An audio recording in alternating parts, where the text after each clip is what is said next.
todos y cada uno de ellos muy interesantes.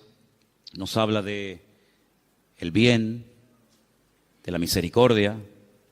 Te los estoy dictando para que los vaya escribiendo, aunque están escritos, pasa que no los he encontrado, pero el que busca haya. La justicia, la salvación, la sabiduría, etcétera, etcétera.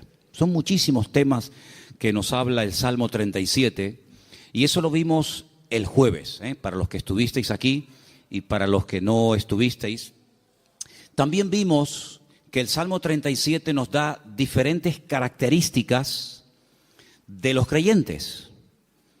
Hay momentos en que los llama santos, los llama íntegros, los llama pacíficos, los llama justos. En fin, hay diferentes características de la gente que ha depositado y ha puesto su confianza en el Señor.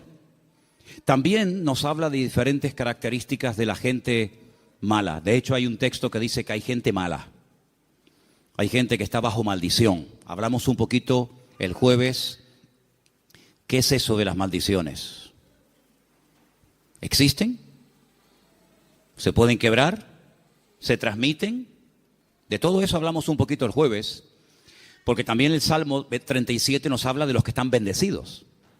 Así que habla de los que están bendecidos y de los que están bajo alguna maldición. Y pusimos el ejemplo de los cananeos, que eran los nietos o eran descendientes de uno de los hijos de Noé, y cómo Noé maldijo a Canaán, no a Can, su hijo, sino a Canaán, y de la cual vienen toda la raza, todas las naciones de los cananeos, todas las tribus, pueblos que estaban allí, y cómo eran personas que tenían unas características típicas de los cananeos. Una promiscuidad sexual terrible, idólatras, agresivos, salvajes realmente. Y todo eso nos lo sugiere el Salmo 37.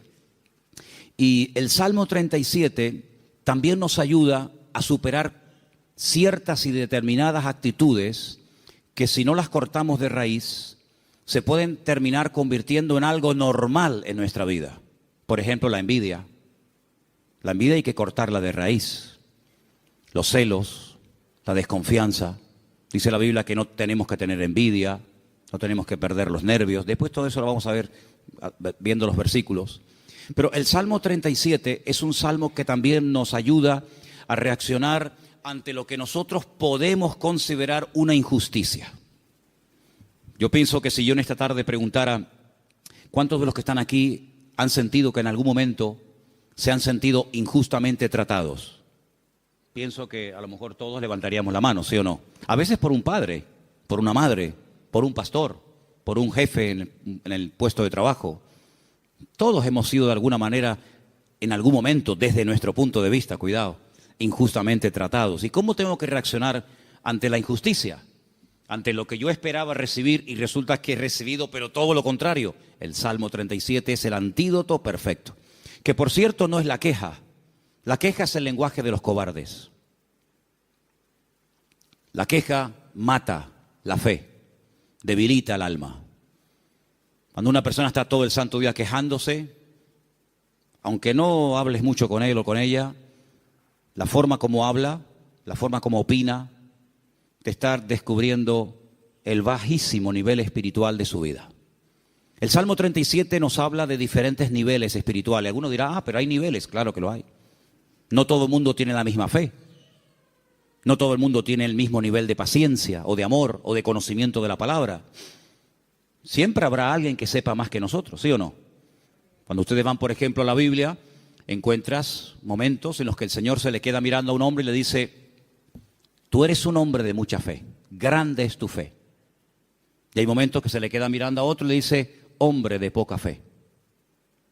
Luego, los dos tenían fe, pero este tenía una gran fe y este tenía fe, pero poca.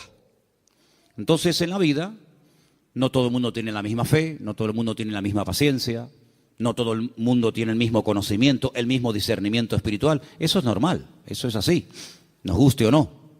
Y el Salmo 37 nos da consejos para alcanzar un nivel óptimo en nuestra relación con Dios, Y no caer en la desilusión, en la desesperanza, en la tristeza, porque dijimos que la tristeza, estoy preparando un mensaje, ya lo daré en su momento.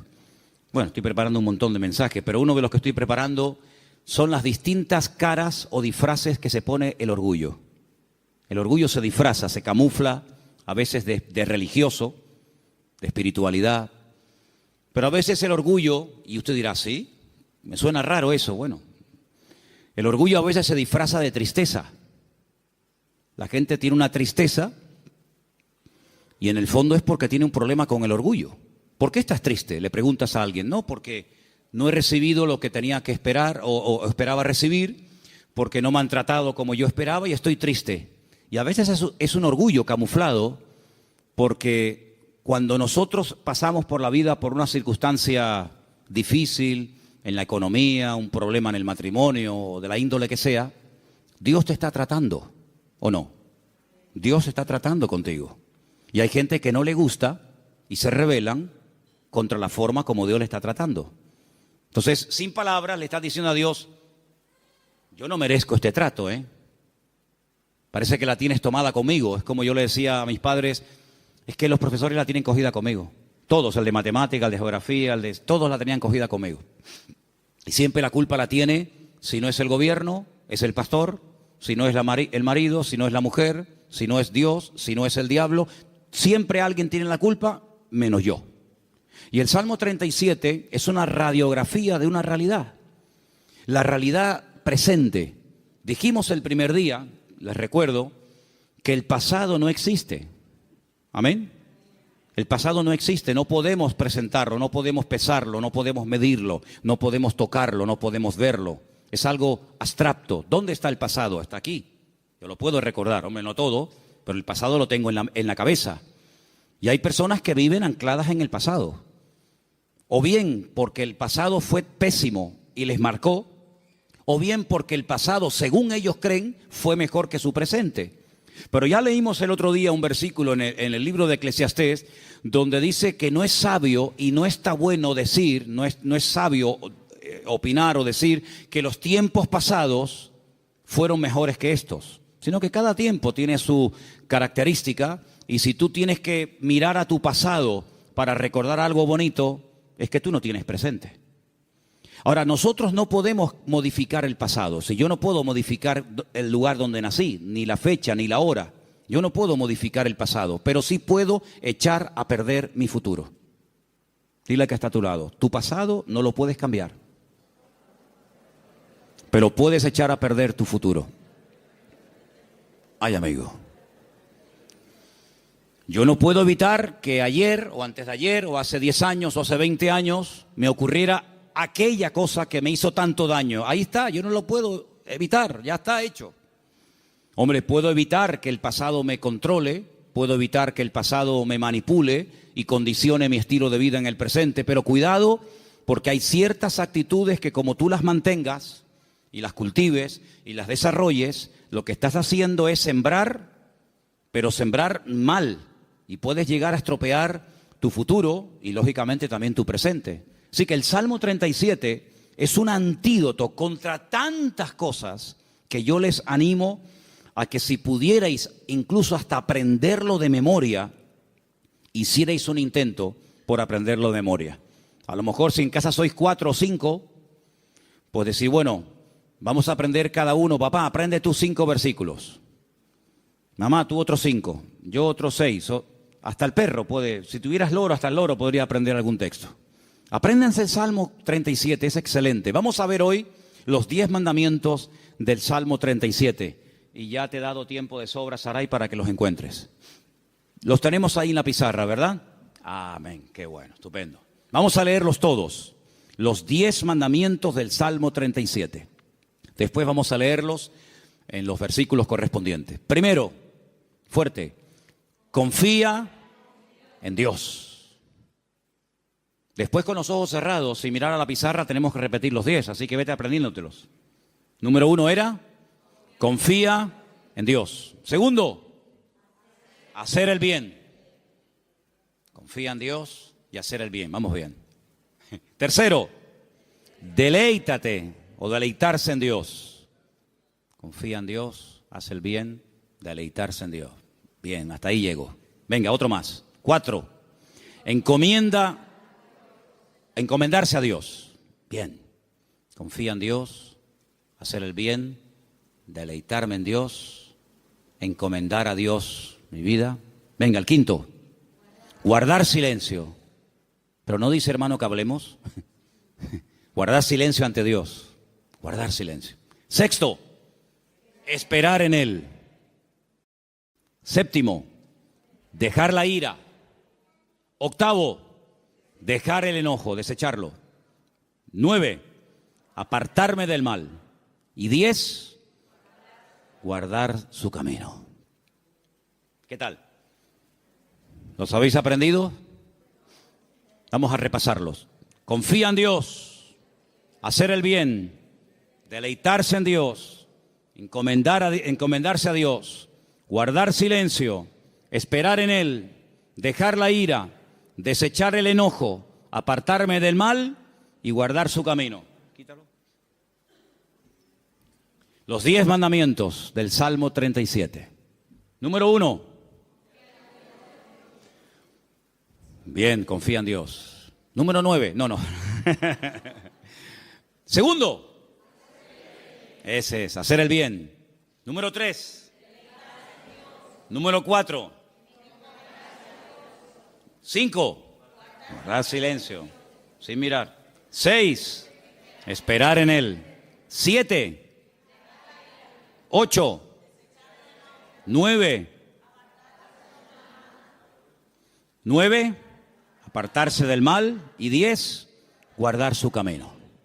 Versículo 3 del Salmo 37 dice: confía en Dios. Primer mandamiento. Confía en Dios. Fiarme de Dios. Depositar toda mi vida en sus manos, sabiendo que no hay vida más segura que cuando yo pongo mi confianza totalmente en el Señor.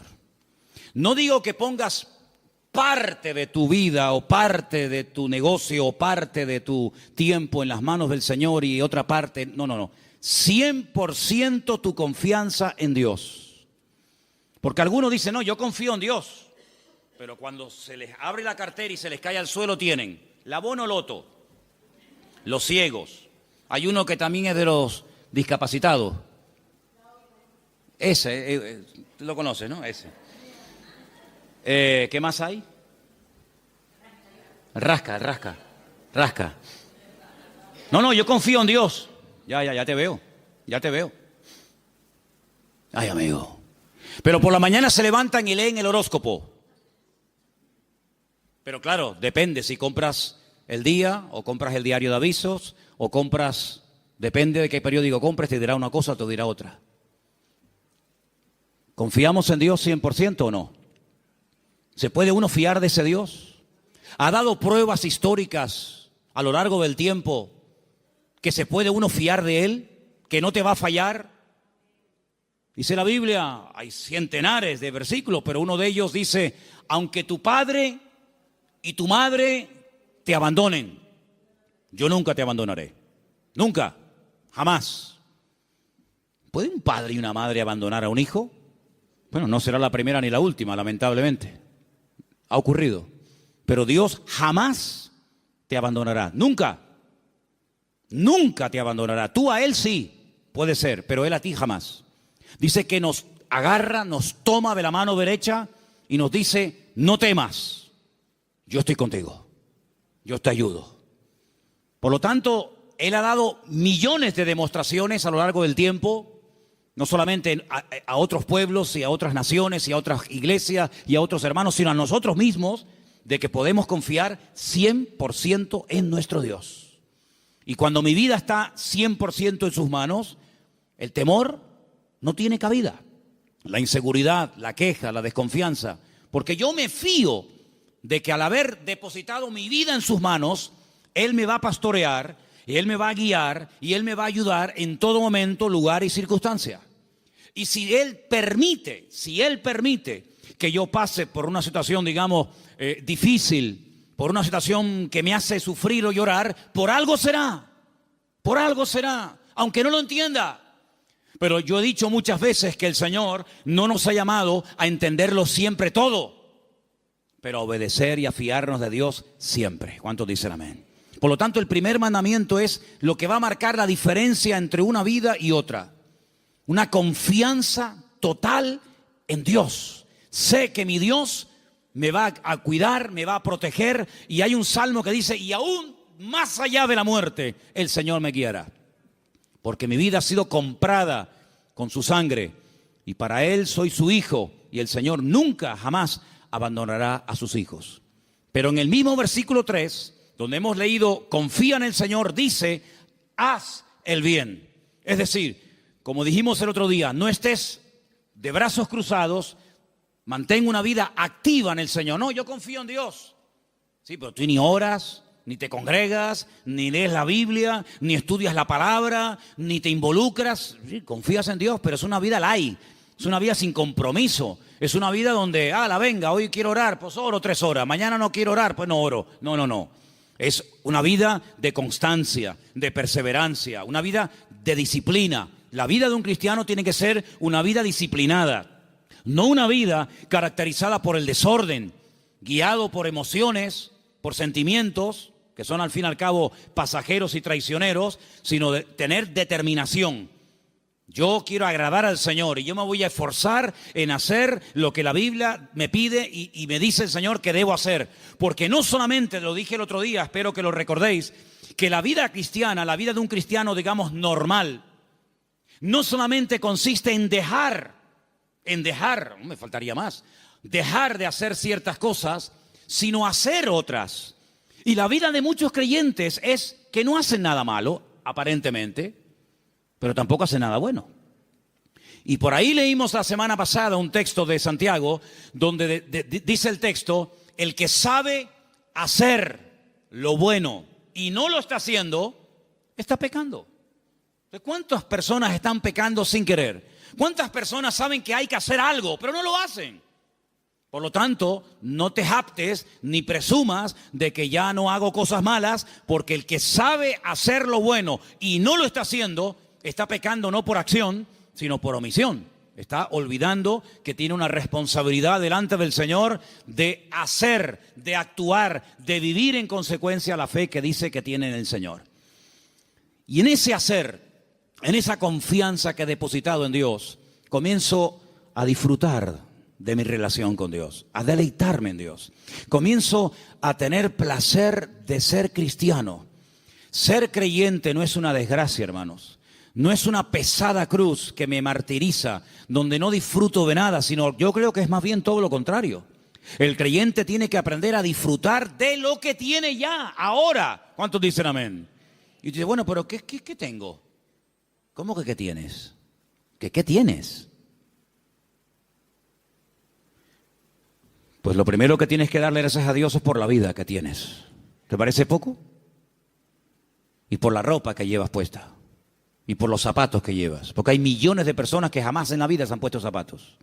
Y por la comida que has comido. Y por la casa que tienes. Y por el coche que tienes. Y si no tienes coche, por lo menos pudiste venir en la guagua. Fíjate que es bueno Dios que el hombre ha inventado un sistema para transportar a la gente de un lugar a otro. Y mira tú por dónde tú puedes disfrutar de él. Gloria a Dios. Tienes una iglesia donde poder congregarte. Si tienes hijos, si vienen a la iglesia, ahora mismo están siendo atendidos por hermanas que se están perdiendo el culto para que tú estés aquí oyendo la palabra y los niños están siendo atendidos. Gloria a Dios por ello. Gracias al Señor por el lugar donde vivimos. No tenemos que vivir con miedo, con una inseguridad. Algunos que han venido de otras naciones, ¿qué les voy yo a decir a ustedes? Donde me dicen, no, que va allí, donde yo a las 5 de la tarde todo el mundo como los topos bajo tierra. Todo cerrado, con rejas, con ventanas, con persianas. Uy, por la calle no puedes ir porque va todo el mundo armado y te quitan el reloj y te quitan esto. Aquí a mí nunca me han quitado nada y tengo 55 años, a mí nunca me han robado. Cuidado, a ver si ahora me va a pasar que me roben, pero bueno, no pasa nada. Si me roban, ¿sabes por qué me han robado? Porque algo me sobra. Porque no se le puede robar al que no tiene nada. Luego, si te roban algo es porque tienes algo. Ya es un motivo para dar gracias a Dios. Por lo tanto, hermanos, deleitarnos de lo que tenemos. Hay gente que siempre tiene o la pena de lo que perdieron, que tenían y perdieron, o están soñando siempre en algo que quieren tener, que a lo mejor nunca lo tienen, y en vez de disfrutar de lo que tienen ahora, viven o en el pasado o en el futuro, en tierra de nadie. Cuando lo que tienes que disfrutar es de ahora. Dale gracias a Dios por la silla en la que estás sentado. Y si no hacemos un día una prueba, quitamos todas las sillas y los bancos de la iglesia. Y os quedáis como yo mientras yo predico de pie. Y tenéis que estar todo el tiempo en la alabanza de pie, todo el culto de pie. Baños, los vamos a cerrar, no hay baños. Luz, cortamos la luz. Entonces vamos a comenzar a valorar que tenemos un local con luz, con aire acondicionado, con micrófono, con una silla. Gloria al Señor. No hay millones de motivos para darle gracias al Señor, hermanos. Hay cambios y hay milagros que solamente vendrán a nuestras vidas cuando comencemos a dar gracias al Señor por lo que tenemos. ¿Para qué quieres más? ¿Para qué quieres más?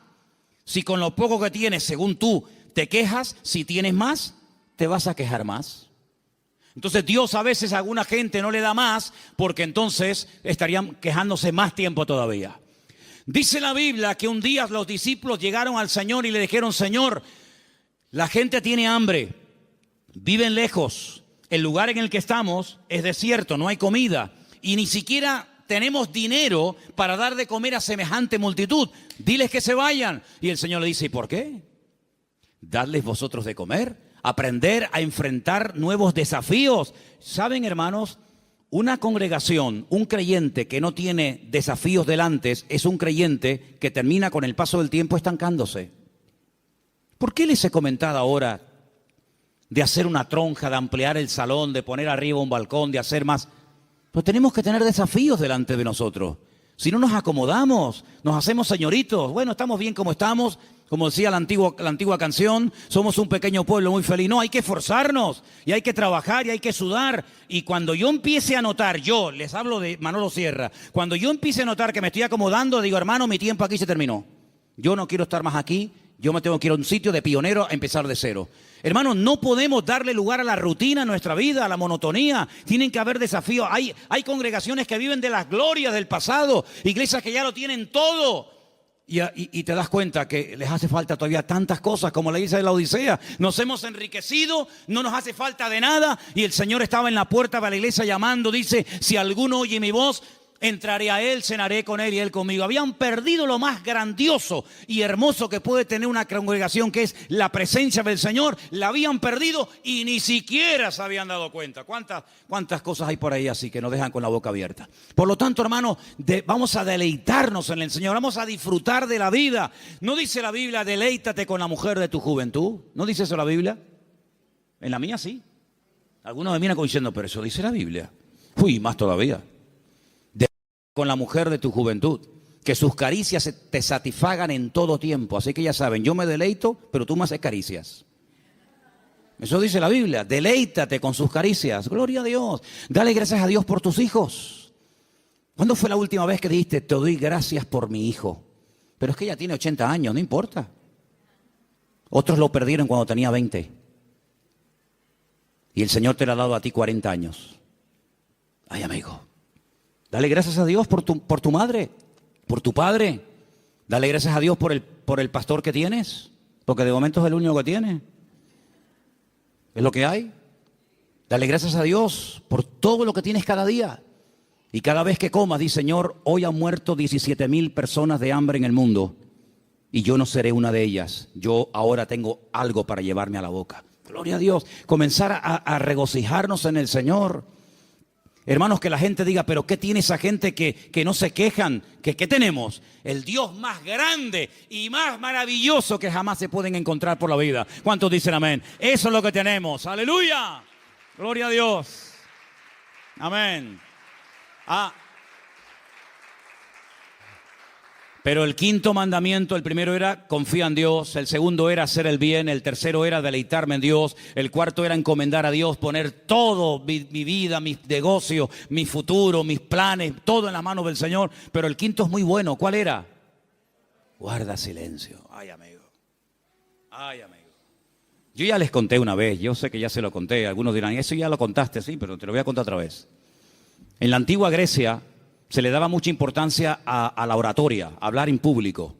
De hecho, había escuelas muy famosas que hasta el día de hoy, en marketing y en muchas escuelas, se emplean las técnicas de aquella época, donde los griegos le daban mucha importancia al hablar en público, a perder el miedo escénico, etc.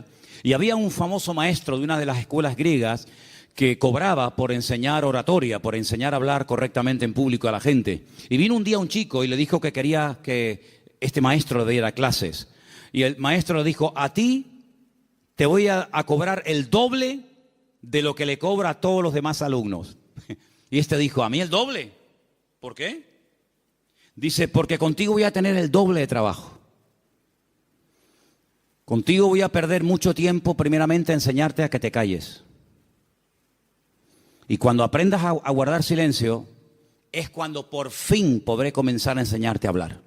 Pero quieres comenzar a hablar, y para comenzar a hablar hay que aprender a estar en silencio. ¿Saben que el silencio es algo que se utilizó durante mucho tiempo en algunos lugares como tortura? Poner a una persona en un lugar donde no oía ningún tipo de ruido. Y en algunos casos la gente se terminaba volviendo loca. Pero muchas de las grandes cosas que Dios ha revelado a lo largo de la historia, grandes hombres de Dios, lo ha hecho en la calma, en el silencio. Hay un pasaje muy interesante donde un profeta llamado Elías, un gran hombre de Dios, estaba pasando un momento muy difícil en su vida. Se sentía solo, incomprendido, le pidió a Dios que le quitara la vida. En fin, todo lo que ustedes saben.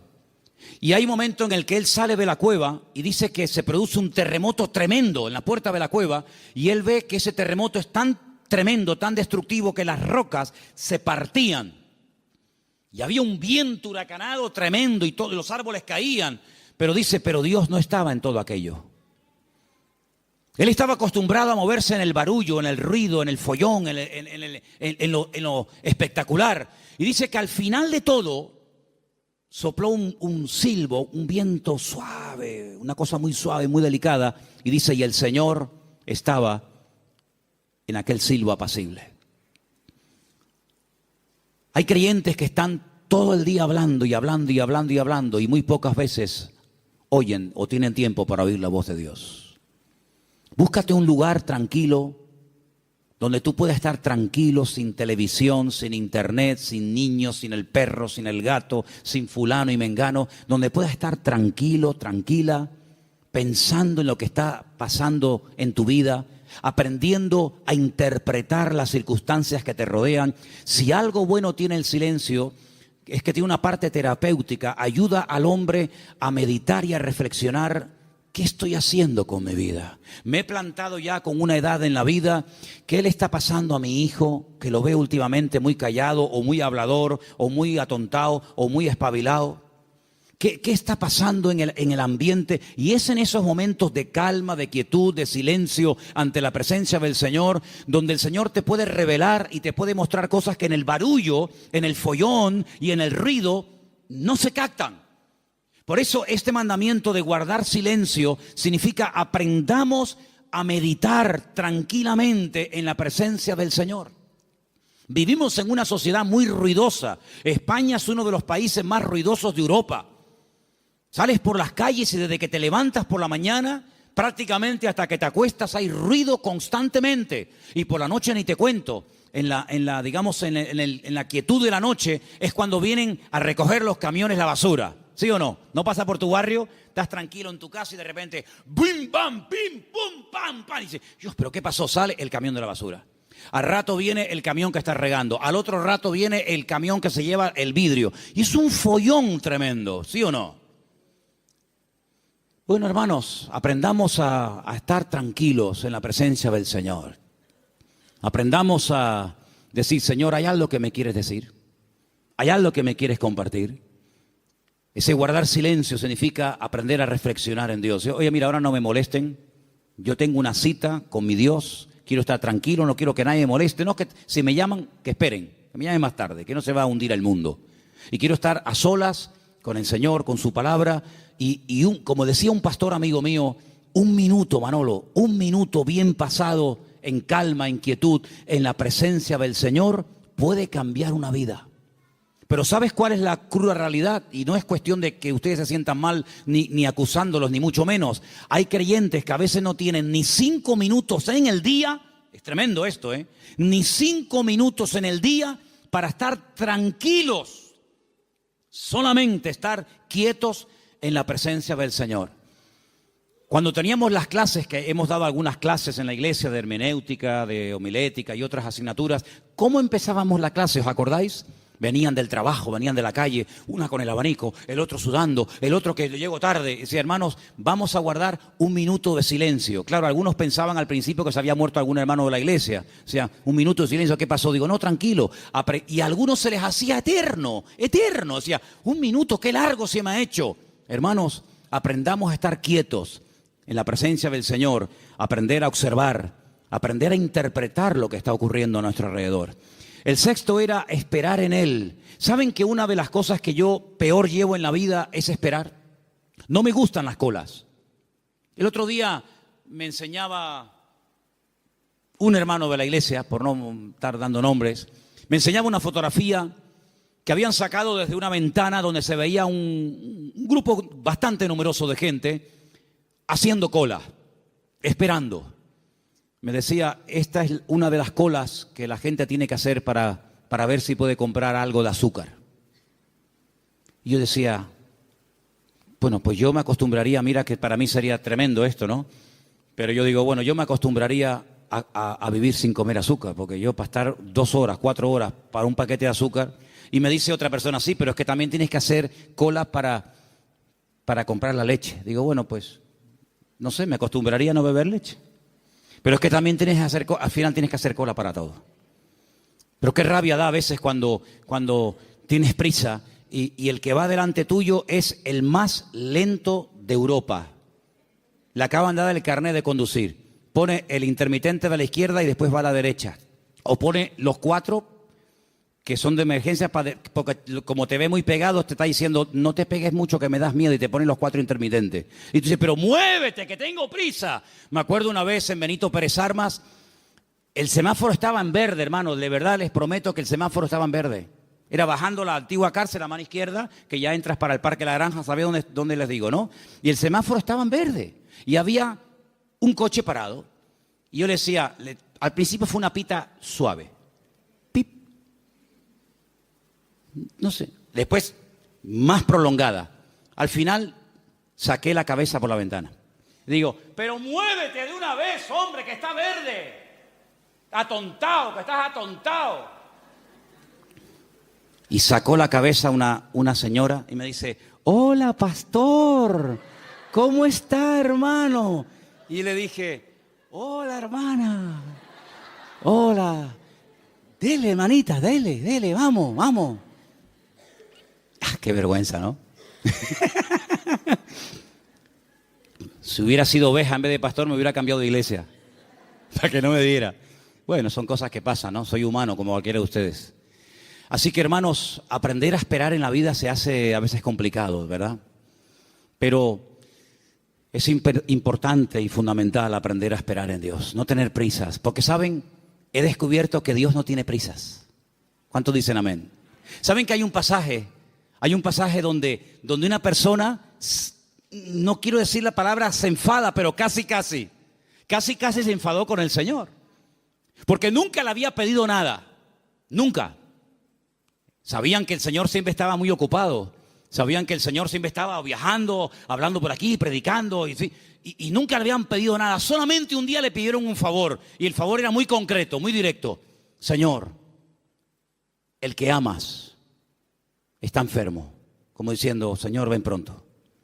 Y dice la Biblia, saben lo que estoy hablando, ¿verdad? De Lázaro, era amigo de Jesús, vivía en Betania, donde estaba con sus 2 hermanas, Marta y María.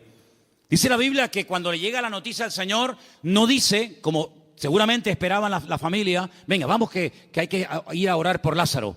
O podía incluso haber hecho lo que hizo con el siervo del centurión, ¿os acordáis? Cuando le dijo el centurión, Señor, no hace falta que vengas a mi casa, di la palabra y mi criado sanará. Podía haber dicho, Padre, desde aquí pido que sanes ahora a mi amigo Lázaro. Y Lázaro hubiera sido sanado. Pero ni siquiera hizo eso. Sino dice que llegó 4 días después del aviso. Y claro, cuando llegó, evidentemente, la enfermedad era grave, porque dice la Biblia que Lázaro ya estaba muerto y enterrado. Si ellas sabían que no iban a molestar al Señor por una tontería. Cuando llegó, sale una hermana, se lo encuentra en el camino y le dice estas palabras que ustedes saben perfectamente: Señor, si tú hubieras estado aquí cuando te mandamos a llamar, nuestro hermano no habría muerto. ¿Cómo interpreta usted esas palabras, hermano? Usted que sabe griego, arameo y hebreo. ¿Cómo lo interpreta usted? Me ha fallado. Mi hermano se murió por tu culpa. ¿Está mal interpretado? Es versión Manolo Sierra. Si tú hubieras estado aquí, esto no hubiera ocurrido. Sale la otra hermana. Porque una parece que era como más carnal, ¿no? La otra era un poquito más espiritual. Pero fíjate que las dos se contagiaron y le dijeron exactamente las mismas palabras al maestro. Si tú hubieras estado aquí, mi hermano no hubiera muerto. Estaban dolidas, ¿sí o no? Estaban dolidas, estaban molestas con el maestro. Esto no tenía que haber pasado. Salmo 37. No te impacientes. No pierdas los nervios. Después vamos a ver eso. Y el Señor le dice: Marta, María, que yo soy la resurrección y la vida. El que cree en mí, aunque esté muerto, vivirá. Claro, ellas eran judías, ellas no eran paganas, ellas conocían la Escritura, ellas sabían perfectamente por las Escrituras del Antiguo Testamento que se habla de la resurrección. Y entonces cuando el Señor dice que yo soy la resurrección y la vida, y le dice el Señor: tu hermano resucitará, ellas dicen: yo sé que mi hermano resucitará, pero no ahora, sino en el día postrero, algún día. Y el Señor le dice: vamos al cementerio. Y todos conocen la historia. Ahora yo les hago una pregunta y sean sinceros. ¿Ustedes creen que realmente el Señor llegó tarde?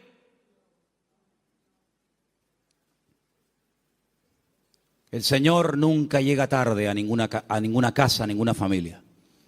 El Señor siempre llega cuando tiene que llegar. Siempre.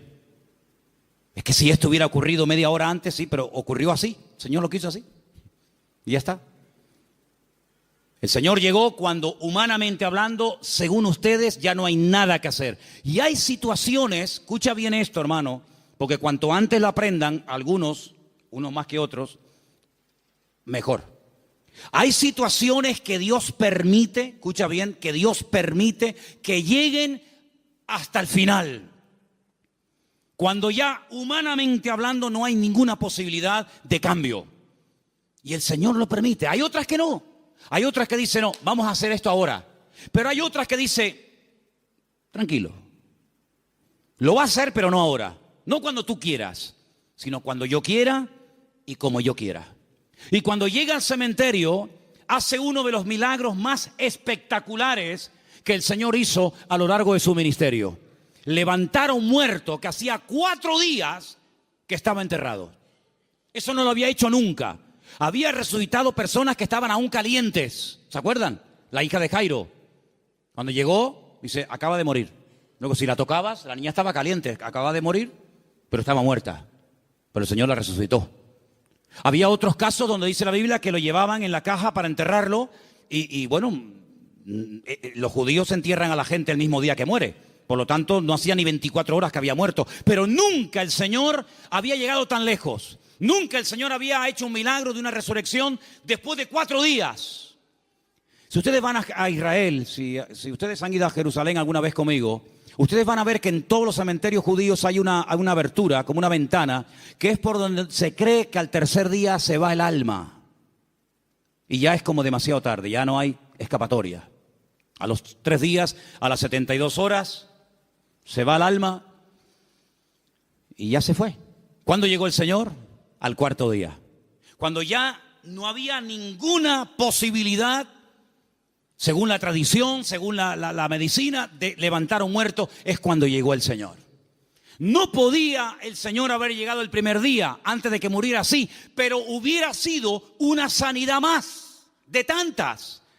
Pero el Señor quería hacer algo especial, porque amaba tanto a Lázaro, que si hubiera llegado a la media hora o a los 10 minutos de haber recibido el llamado, hubiera sido una sanidad. Y Lázaro podía haber dicho, el Señor me sanó cuando yo estuve enfermo. Pero yo te amo tanto, Lázaro, que no te voy a sanar. Te voy a resucitar. Y eres la única persona en toda la historia de la humanidad que yo resucité al cuarto día.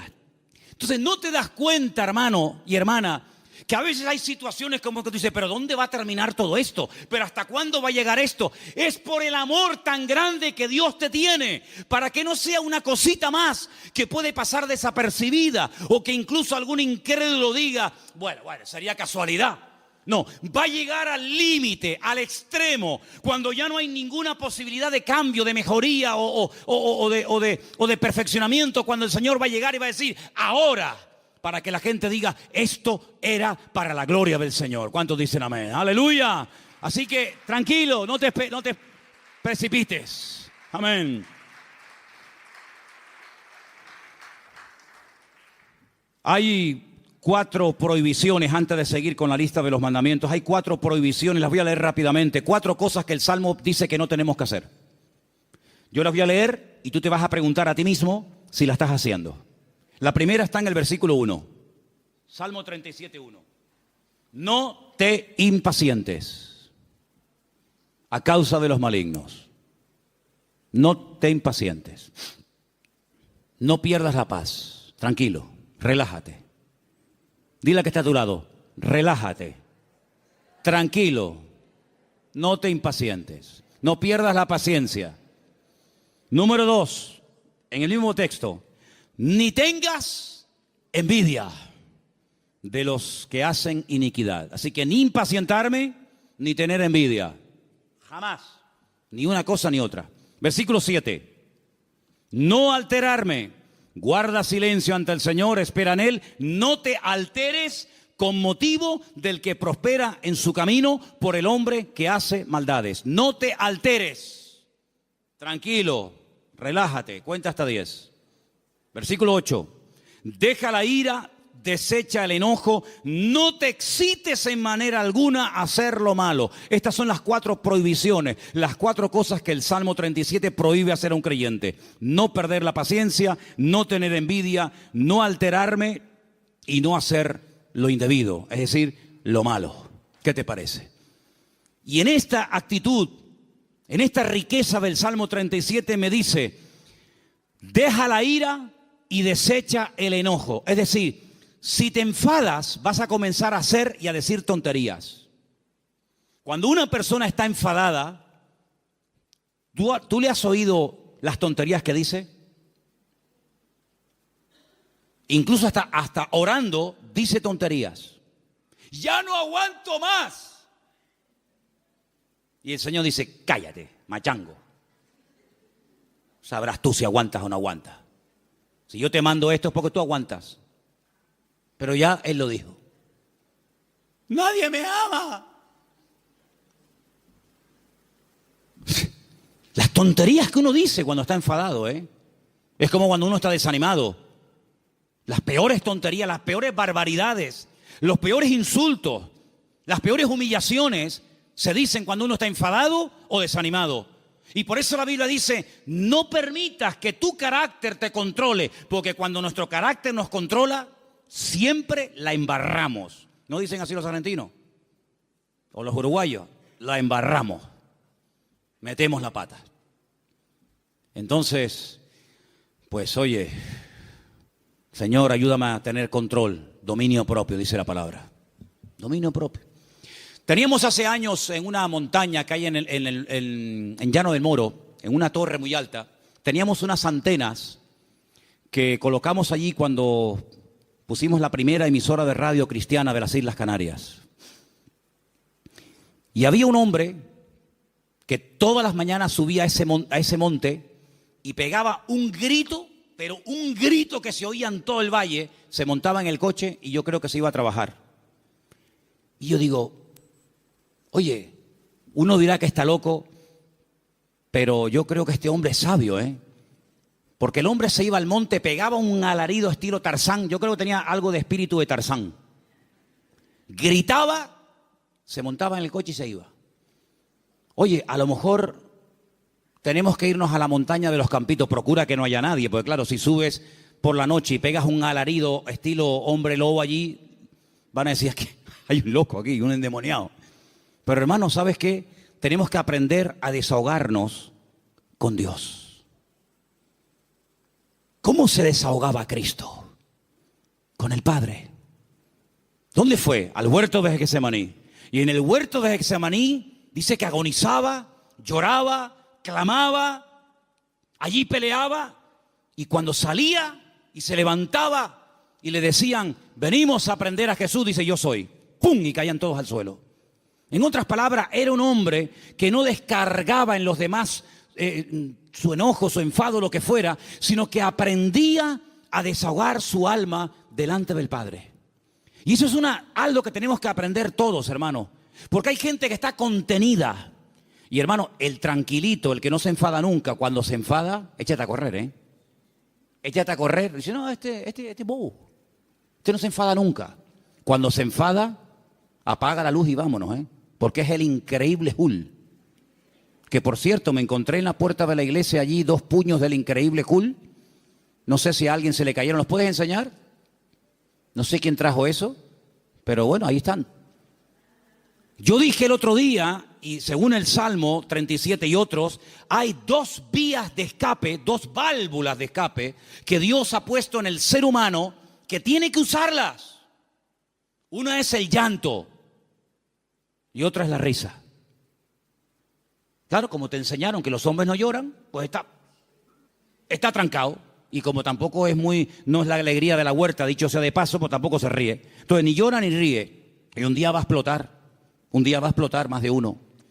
Pero aprende a reírte en el Señor. Aprende a llorar en la presencia del Señor. No dice la Biblia, bienaventurados los que no se ríen. Bienaventurados los que no lloran. ¿Lo habéis leído alguna vez? Yo tampoco. Bienaventurados los que lloran, dice la Biblia. Pues llora, mija, llora.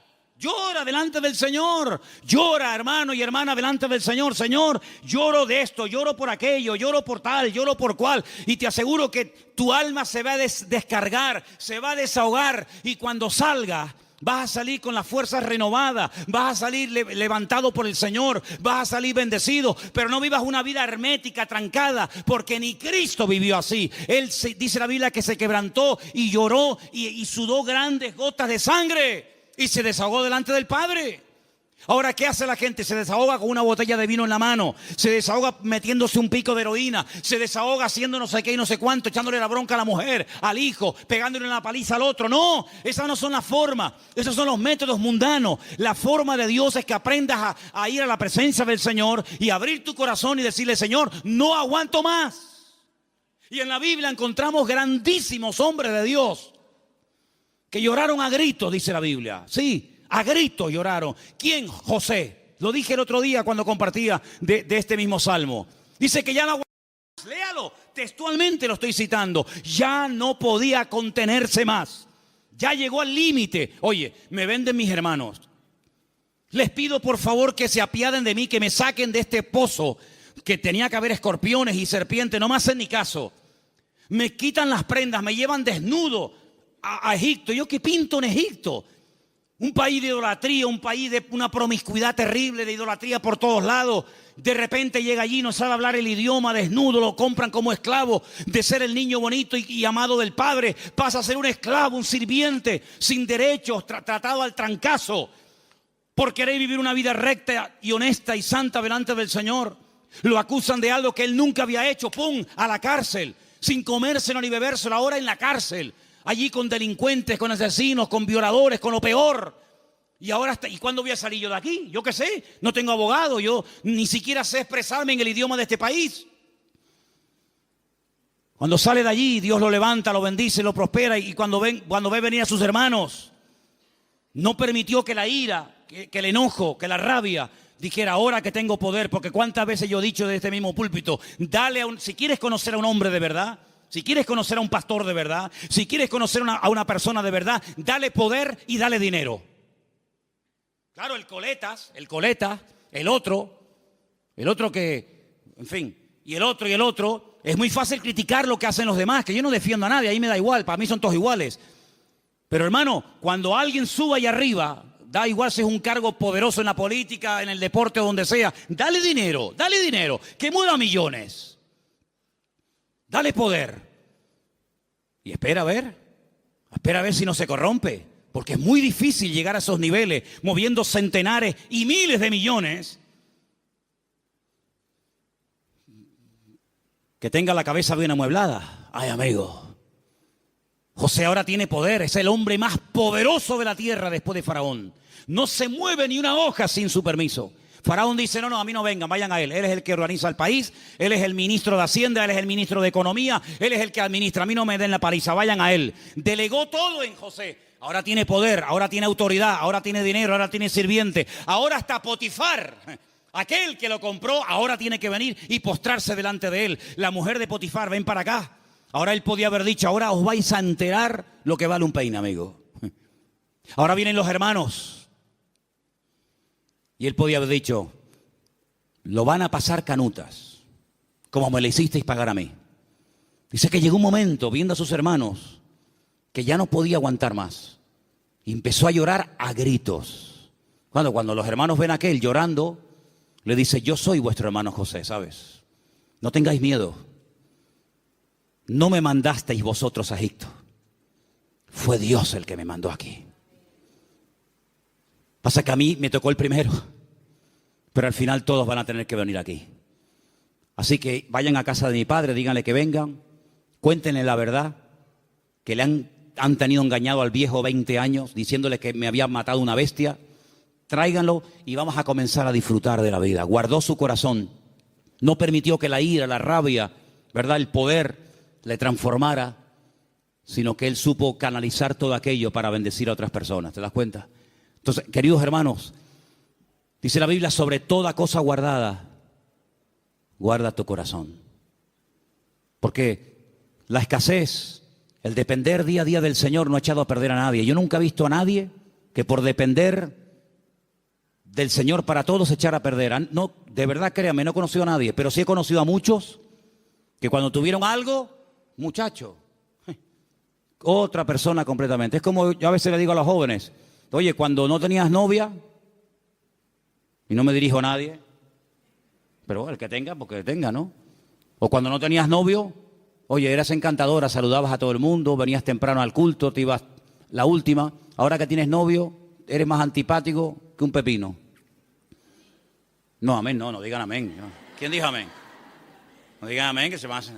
No. Entonces, que las circunstancias de la vida no te cambien. Sigue siendo igual, mijo. Sigue siendo igual. Tengo dinero, gloria a Dios. No tengo, gloria a Dios. Oye, que vengo en la guagua, amén. Que vengo en coche, amén. Que vengo en limusina, amén. Ten cuidado que como te la vea yo, te la vendo y compramos la tronja para la iglesia. ¿Me entiendes? Entonces, hermano, mantengamos el equilibrio en el Señor. Mantengamos el equilibrio. Vamos a deleitarnos de lo que tenemos, pero vamos a apartarnos. Versículo 27, apártate del mal. Este versículo es buenísimo. Ya termino con este y con uno más. Apártate del mal, apártate del mal.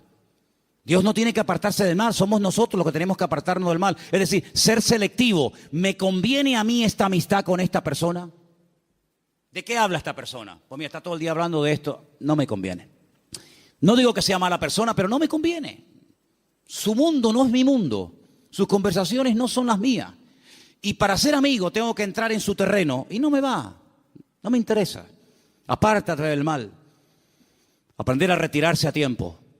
Mira, no me conviene esta amistad, no me conviene este lugar, no me conviene estar todo el día con esto. Eso es lo que dice la Biblia. No son prohibiciones porque lo digo yo y punto. No, sino es por tu bien. Apártate del mal. Porque el mal difícilmente se aparta de uno. Escúchame bien. Generalmente el que tiene que apartarse del pecado es uno. El pecado generalmente no se aparta de ti. Tú sales a la calle y hay más droga que antes. Y más alcohol que antes, y más mentira, y más de todo que antes. Luego, el mal difícilmente se aparta de una persona. Te tendrás que ir a vivir al Valle de Ucanca allí solo, y ni siquiera allí.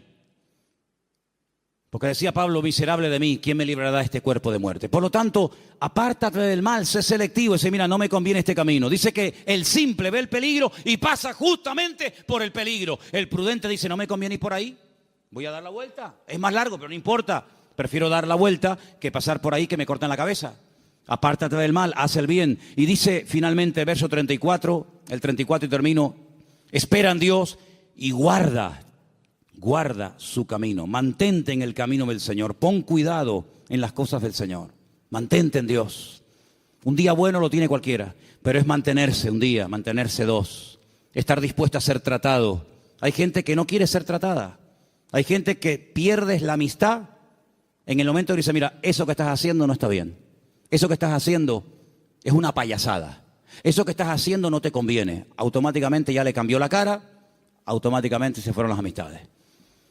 Apartarse del mal, ser sabio, tener ese discernimiento, ese temor a Dios. Esto que estoy haciendo, esto que quiero hacer no me conviene. Guardar